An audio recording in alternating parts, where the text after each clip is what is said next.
नमस्कार। देखिए, बांग्लादेश में अभी अभी एक ऐसा चुनाव हुआ है जिसने पूरे दक्षिण एशिया की पॉलिटिक्स में कह सकते हैं एक हलचल सी मचा दी है। और ये सिर्फ एक सरकार का बदलना नहीं है, नहीं, ये भारत और बांग्लादेश के रिश्तों के लिए एक बिल्कुल नए चैप्टर की शुरुआत है। एक ऐसा चैप्टर जो शायद पूरे रीजन का भविष्य तय कर सकता है। तो सवाल यही उठता है कि इस बड़े बदलाव का असली मतलब क्या है।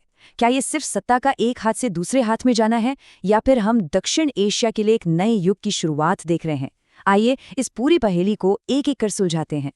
तो सबसे पहले बात करते हैं कि बांग्लादेश में आखिर हुआ क्या है। देखिए, 2026 के आम चुनावों में बांग्लादेश नेशनलिस्ट पार्टी यानी बीएनपी ने एक बहुत ही जबरदस्त जीत हासिल की है। और ये कोई छोटी मोटी जीत नहीं थी। बीएनपी को संसद में इतनी बड़ी मेजॉरिटी मिली है कि अब देश की कमान पूरी तरह से उनके हाथ में है।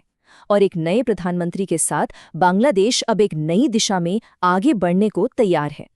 तो इस पूरे पॉलिटिकल बदलाव के सेंटर में आखिर है कौन? उनका नाम है तारिक रहमान, एक ऐसा नाम जो बांग्लादेश की राजनीति में दशकों से गूंजता रहा है। देखिए, उनकी कहानी किसी फिल्मी स्क्रिप्ट से कम नहीं लगती। सोचिए, 1965 में एक ताकतवर राजनीतिक घराने में जन्म होता है। फिर 2008 में देश से 17 साल का लंबा निर्वासन, और फिर 2025 में एक ड्रामेटिक वापसी, जिसके ठीक एक साल बाद उन्होंने अपनी पार्टी को सीधे सत्ता के टॉप पर पहुंचा दिया। और सबसे अहम बात यह है कि वो कोई पारंपरिक ब्यूरोक्रेट नहीं है। वो एक पॉलिटिकल डायनेस्टी के वारिस हैं, जिनके माता पिता दोनों ही बांग्लादेश के सबसे ऊंचे पदों पर रह चुके हैं। और यही विरासत उनके लीडरशिप के अंदाज को तय करती है। अब बात करते हैं कि उनकी सरकार की फॉरेन पॉलिसी का मेन आइडिया क्या होगा। उन्होंने एक बहुत ही साफ सिग्नल दिया है, और वो है सबसे पहले बांग्लादेश। तो इसका मतलब क्या हुआ? इसका सीधा सा मतलब ये है कि ढाका अब अपने इंटरनेशनल रिश्तों को, खास तौर पर अपने विशाल पड़ोसी भारत के साथ एक नए सिरे से बैलेंस करना चाहता है। ये बराबरी और म्यूचुअल रिस्पेक्ट पर आधारित रिश्ते की एक मांग है। और हाँ, ये जो रुख है, ये पिछली सरकार की पॉलिसी से बिल्कुल अलग है। एकदम 180 डिग्री का टर्न है। देखिए, जहां पहले की अवामी लीग सरकार सेक्युलरिज्म और भारत के साथ क्लोज्ड आइज यानी करीबी रिश्तों पर जोर देती थी, वहीं रहमान की बीएनपी सरकार का पूरा फोकस नेशनलिज्म और सबसे पहले बांग्लादेश पर रहने वाला है। लेकिन इसे दुश्मनी की तरह नहीं देखा जाना चाहिए।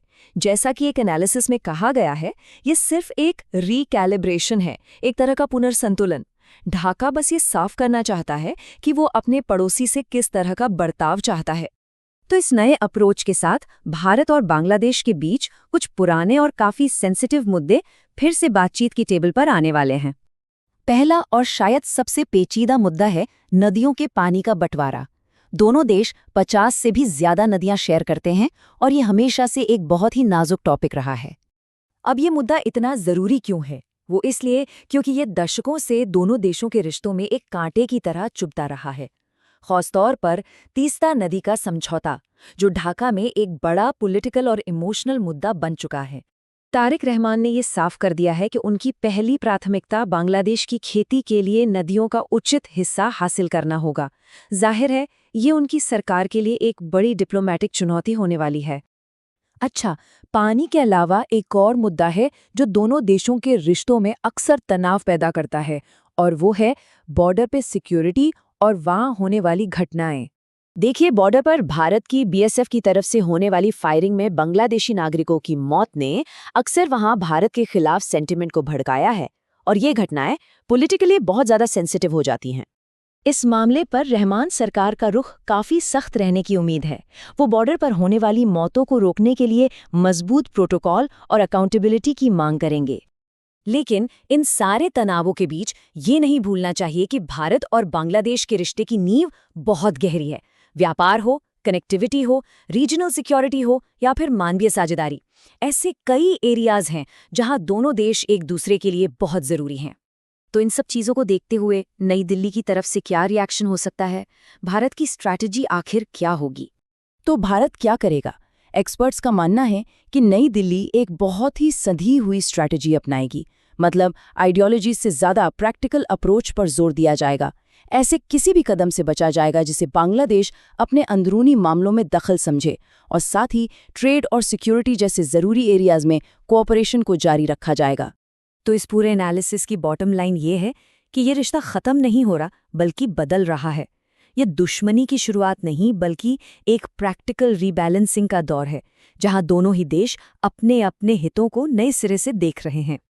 और ये हमें इस आखिरी सवाल पर लाके छोड़ देता है, क्या ये बदलाव दोनों देशों को एक ज्यादा मैच्योर और बैलेंस्ड पार्टनरशिप की तरफ ले जाएगा, या फिर पानी और बॉर्डर जैसे पुराने विवाद एक नए दौर की दुश्मनी को जन्म देंगे? इसका जवाब तो सिर्फ वक्त ही देगा।